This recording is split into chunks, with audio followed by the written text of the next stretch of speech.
Welcome back to the deep dive. Great to be here. Today, we're embarking on a journey into a sport that it appears deceptively simple on the surface. hmm But trust me, it's packed with incredible history, jaw-dropping technique, and some truly powerful athletes. We're talking about the javelin throw. A classic. Yeah, as you know, every deep dive we do is custom tailored for you, pulling from a fantastic stack of sources. We've got a good mix today. Yeah, for this one, we've gone through everything from official Olympic guides and insightful YouTube coaching videos, Those are surprisingly helpful. right, to detailed Wikipedia entries and expert blogs. Our mission today is to quickly and thoroughly get you well-informed on everything javelin, from its ancient origins all the way to modern records and, well, the pure science behind that perfect throw. Sounds good. Okay, let's unpack this. What's fascinating about the javelin throw, I think, is how this seemingly straightforward act of throwing a spear demands such a unique blend Uh-huh. of power, precision, and, a really rich history. Right. It's a sport that has continuously adapted and evolved, even down to the equipment itself, which we'll definitely explore. That blend you mentioned, power, precision, history, it truly resonates with the sport's ancient roots. How far back does this athletic discipline actually go? And what were its original purposes? Oh, it's one of the oldest. We're talking way back, traces to 708 BC. Wow. Yeah, its origins are deeply inspired by practical needs, like hunting and warfare. Makes sense. You can almost picture ancient warriors honing their skills, can't you? Definitely. The Greeks recognized its importance, which is why they incorporated it into the ancient Olympics. It was part of the pentathlon. Ah, okay. And this wasn't just about throwing for sheer distance. It also included events focused on accuracy. Oh, interesting. So distance and accuracy. Exactly. And here's where it gets truly ingenious. They used something called an ankle. An ankle. Yeah, a leather strap, basically, wound around the shaft.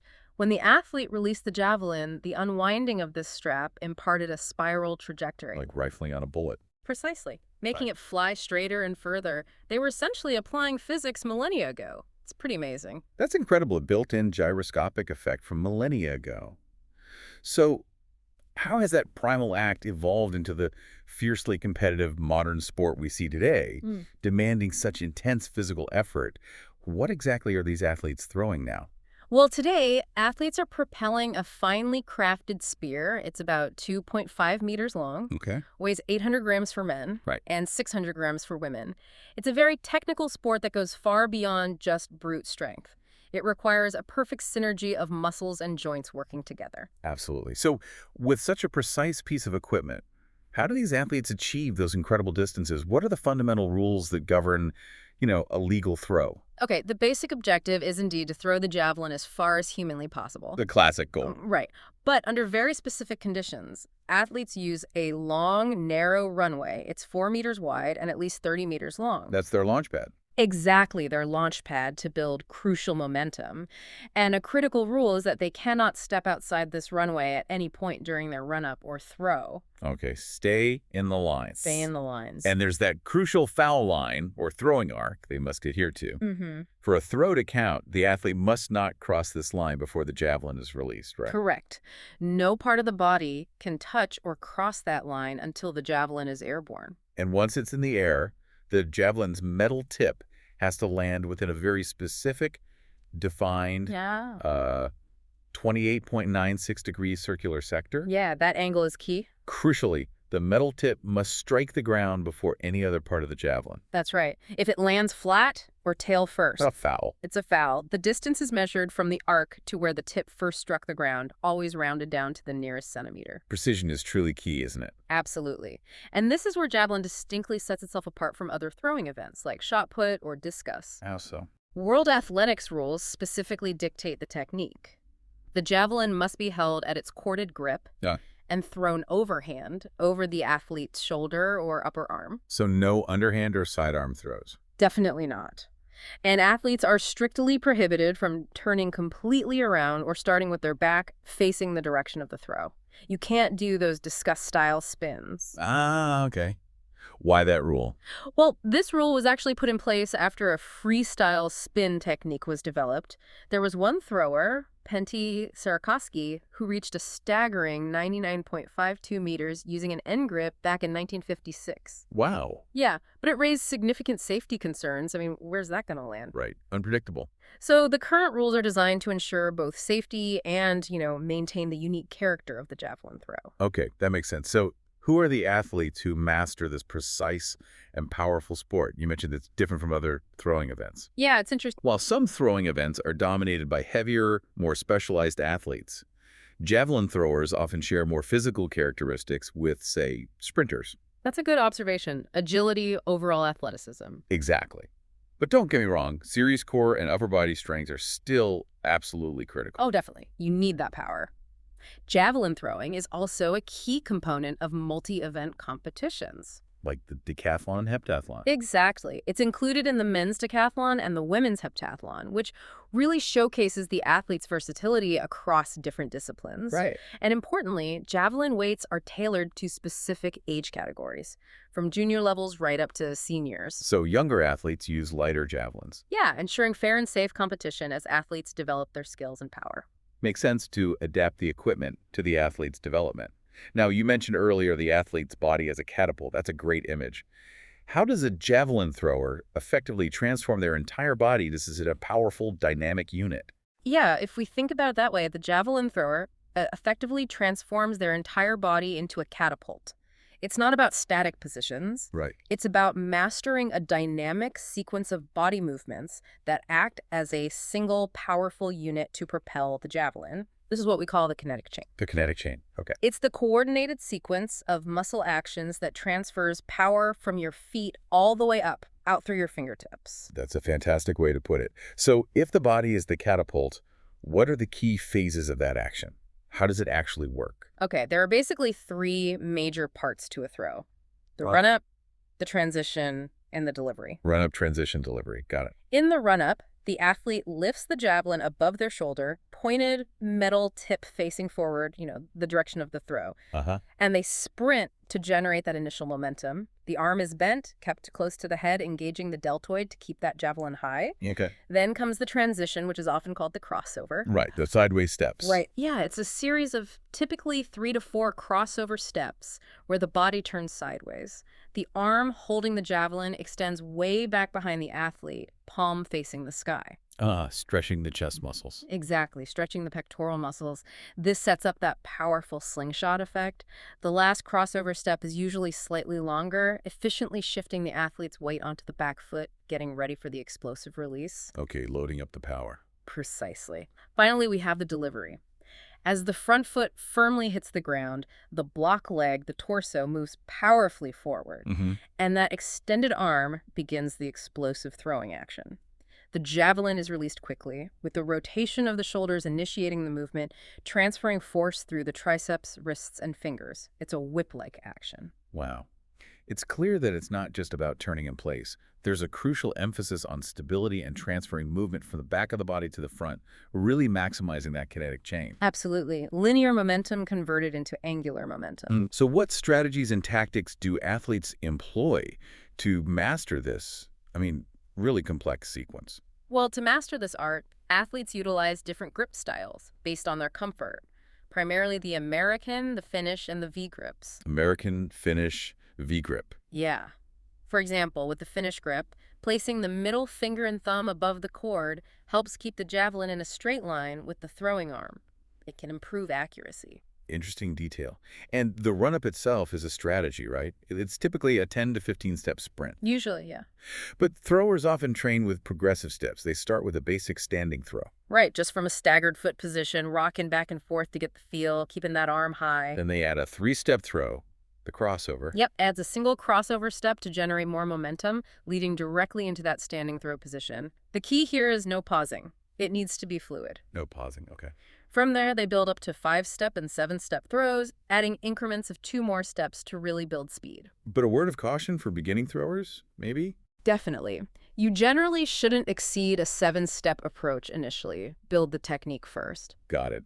Technique over raw speed at the start. Exactly. And beyond technique, proper training and conditioning are just paramount. Of course. Javelin throwers often incorporate traditional free weight training, things like metal rod exercises, resistance band exercises, all to build explosive power. Right. Crucially, given the immense demands on the upper body, there's a strong emphasis on developing proper strength and flexibility. To prevent injuries. Absolutely, to prevent those common shoulder and elbow injuries. This raises an important question. What does it truly take to excel in this sport, especially considering the incredible forces involved? And those forces are just mind-boggling. At release, a javelin can reach speeds approaching, what, 113 kilometers per hour? Yeah, about 70 miles per hour. It's incredible force. Unbelievable. Indeed. And as Olympic gold medalist Neeraj Chopra recommended, because javelin is a technical event, make sure you have somebody with you, like a good coach or an experienced mentor who can guide you. Good advice. Absolutely. Beyond coaching, practical advice includes warming up properly. Ensure your body is warm, relaxed, loose helps prevent injury. Makes sense. Having the right equipment, like spiked shoes, provides crucial traction on the runway. Can't slip. Can't slip. It's also vital to make every throw count throw with purpose, focus on technique, practice throwing straight. Remember, spears were originally for hunting. Accuracy matters. Good point. And finally, cool down properly. Javelin throwing, as Chopra said, will wear you down. So aiding recovery is essential to avoid injury and keep practicing consistently. Solid advice. With all that incredible skill and athleticism on display, it's no surprise that javelin throw is a staple at some of the biggest global competitions. Where are the key stages where we see these athletes compete for glory? Well, the pinnacle events are, of course, the Olympic Games. The ultimate stage. Definitely. Javelin has been a long-standing discipline there since the ancient Olympics, in a way. Then we have the World Athletics Championships, which is the foremost athletics competition organized by World Athletics itself. Right. And for ongoing top-tier competition throughout the season, there's the Diamond League. Ah, yes, the Diamond League series. Exactly. A series of elite outdoor track and field meetings where athletes compete for points and prize money, culminating in a grand final. Big deal. That's right, and beyond those, there's a broader World Athletics series, which includes various championships like World Indoor, the Under-20 Championships. Lots of levels. It's a testament to how the sport has truly professionalized over time, isn't it? Evolving from historical event circuits like the Golden League into the structured global calendar we see today. Absolutely. It's a global sport now. Now, here's where it gets really interesting for me. Let's talk about the incredible athletes who have truly mastered this demanding sport and become legends of the spear. Okay, yeah. At the top of that list, you pretty much have to put Jan Jelezny from the Czech Republic. The legend. Widely considered the undisputed world champion. His achievements are just unparalleled. He holds the current men's world record, 98.48 meters, set back in 1996. Still stands today. Incredible. Still stands. He's also a 3-time world champion and a 3-time Olympic gold medalist. He holds 5 of the top 10 throws ever with the current javelin. 5 out of 10. Yeah. I heard an anecdote about his 1996 record throw in Jena. Apparently, he landed face down on the runway after the throw. No way. Just the effort involved. Exactly. Emphasizes the sheer explosive power. Wow. Then there's his compatriot, Barbora Apatakova. Another Czech legend. Widely considered the best female javelin thrower, she holds the women's world record, 72.28 meters, set in 2008. Amazing distance. Apatakova won back-to-back Olympic golds in 2008 and 2012, and she also has 3 world championship titles. Apparently, she admitted she was surprised by her record throw, wasn't feeling well that morning. Funny how that happens sometimes. Right. And Jelezny called her to celebrate that both world records were held by Czech athletes. Nice little story. That's great. We also have to mention Uwe Hahn from East Germany. Ah, the eternal record. Exactly. He holds what's often referred to as the eternal world record for men, an incredible 104.80 meters thrown in 1984. Over 100 meters. Yeah. This record stands outside the current official records because, well, after throws like his started reaching dangerous distances, the javelin was redesigned due to safety concerns. So his record is like Asterisked. Sort of. It's Oh. recognized historically, but not part of the current official list because the implement changed. Understood. Cuba's Osleides Menendez set a record of 71.70 meters in 2005, which Apotakova later surpassed. She also boasts an Olympic gold and 2 world championship titles. Very dominant for a time. Right.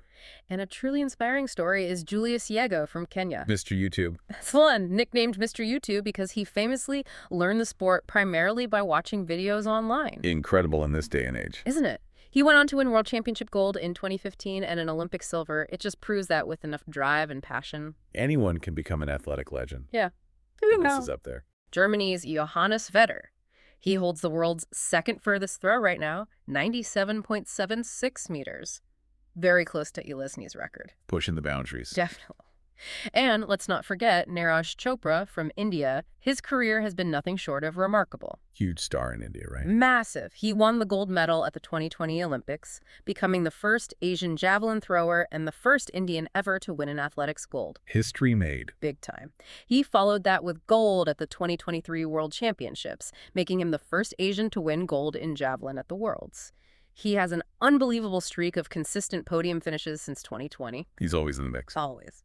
Recently breached the 90-meter mark with a 90.23-meter throw in Doha in 2025 and secured a silver at the 2024 Paris Olympics. It's also worth noting the historical national dominance, too. Like Finland. Yeah, Finland, for instance, swept the men's javelin medals twice at the Olympics, 1920 and 1932. Nordic countries in general have historically been very strong in this event. That's quite a roster of legends.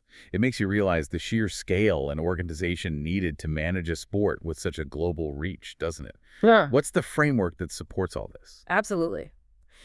The international governing body for the sport of athletics, including javelin, is World Athletics. Formerly the IAAF. Exactly. You might remember it as the IAAF. Its responsibilities are incredibly broad.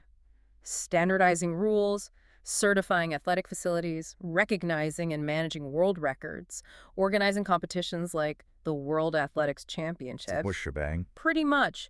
Its governance structure includes a president, currently Sebastian Coe, Yeah. 4 vice presidents, and an athletes commission, which is important because it ensures active athletes have a voice in how the sport is run. That's good.